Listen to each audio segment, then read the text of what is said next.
So apparently there's concerns about the kids being here and the kids being in the truck, and that they're working with Children Welfare Services because of the concerns about the children being here.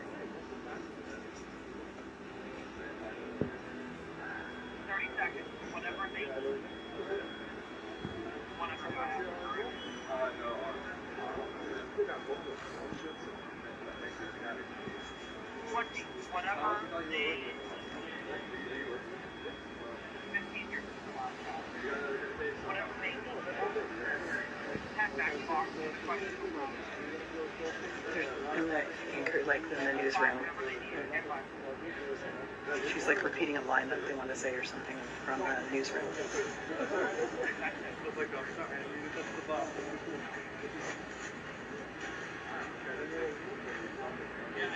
Well, police say they know they've seen the videos. They know that people are seeing the videos online of fuel and gas still making it to the trucks.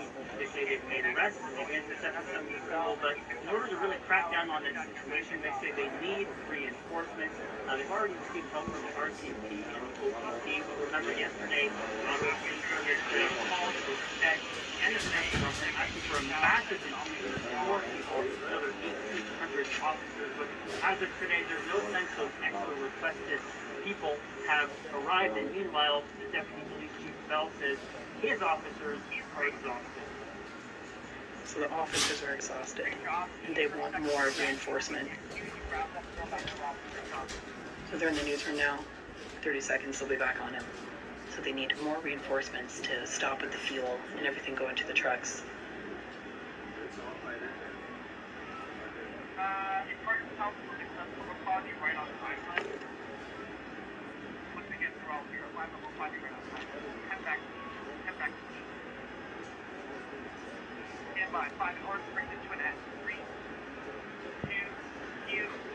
Now, police have received help from as far away as the United States. Today, the Ottawa Police Service said its counterparts in the state of Ohio worked with them in order to track down and arrest somebody who allegedly made a false threat, one meant to divert emergency services here in Ottawa. Meanwhile, Deputy Police Chief Bell says some demonstrators have said they want to leave, but that they're hemmed in by other vehicles, and he says many demonstrators remain determined to stay put. Robin? They said that some of the demonstrators want to leave, but they're stuck and they're not able to, so they're being trapped or held, like almost like they're trying to insinuate that they're held hostage here. Thank you for all the help. Thanks, Pat. No worries at all. And remember, Dan, you're the two holes there. You have your whole script in your notes. Thank you. See you, Bruno. Take care. Tyler, be safe, man. Yeah, thanks, Pat. Thank you for your work. Thank you. Don't beat yourself up. So now that your job is done, do you actually believe the stuff that you say out of curiosity, or do you just kind of do the script that you're told to repeat? I'm just curious because you have destroyed my life, CBC. You write a lot of hit pieces about me. My family has been doxxed. I've received death threats. I have a 6-year-old son, a 3-year-old son. I come from a good family, and you've literally destroyed my life because I ask appropriate questions. I just want to know if you have children, if this is actually the world that you feel that, you want to raise kids in, that you think kids, should be living in, if this is the future for them. Like, you're young, you actually think this is appropriate? And do you actually believe the work that you do, or is it just a good paycheck? You? Like CBC has destroyed my life. Like, you should see the hit pieces, many of them that you guys have written about me. It's disgusting. I'm Kristen Nagle. I'm a nurse, and because of the hit pieces, you guys have totally ruined my career, and I've been fired because of it. People have doxed my address. People have given me death threats because of the lies that you guys spread and the way that you twist the truth. And I have a 6-year-old and a 3-year-old, and kids have never been happier than what has been created here. Why don't you show that truth? Do you see the smiles in the kids? Do you know what has been taken away from them these last 2 years? Do you know 6-year-olds have told me they wanted to cut themselves and kill themselves? Kids want to die because of the last 2 years. Why aren't you showing that? And now you're talking about kids' welfare safety? Now you think kids should be taken from their parents out of these trucks? You're working with the welfare services? But you're repeating it. You're repeating it. And people are believing it. Why do you think there's people out here counter-protesting? Why do you think Winnipeg, someone drove down 4 protesters purposely and put them in critical care? Why do you think there's actually violence and hate happening? Do you know how divisive this is? Is this actually Canada? Do you know what you're reporting and what you're doing to the people out there? How does that make you feel? You're a young guy.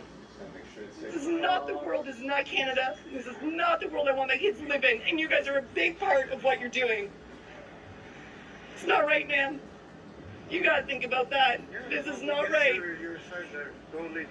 My husband lost his job. He's a teacher. I was a nurse. Good people out there, that firefighter. Do you know how many nurses out there have lost jobs? How many teachers? How many firefighters? Like, just because of the jobs I just heard there recently, everyone has suffered. People have died because of this. It's not okay. Welfare? You're bringing up welfare services? You're talking about concerned about kids being with their family? Kids are with their families in these trucks, and they're laughing and they're dancing. You guys should be ashamed of yourselves for what you're doing. They have never been happier these 10 days than they have in the last 2 years. Do you know how many kids came up and said thank you? Do you actually even look at the notes that are stuck to every single truck from kids? Do you see the heart that comes out from them? Do you know how important this is for them? Like I said there, like I totally get your side there too. Then why don't you report it? Why don't you guys report it? Like I said, Why don't you report the truth? it's not in my power now. Sorry. You allow it to happen. By being here, you allow it to happen. It's not even in my power. Or is this your job? Well, Is this your job to stand? So you consent. You consent. I took a choice as a nurse, and right away, as soon as this happened, I stood up and I lost my job for it. You being here a part of this, you're complicit. It means you consent to what is happening. It's just money. There's other jobs. There's other ways. There's other platforms. The longer you stay with this lie, stay strong. oh, I am strong. You have no idea. But you guys have to sleep at night and live with your conscience of what you're doing to Canada and the people here. I feel sorry for you. Shame on all of you. Shame on you. Sad, pathetic people.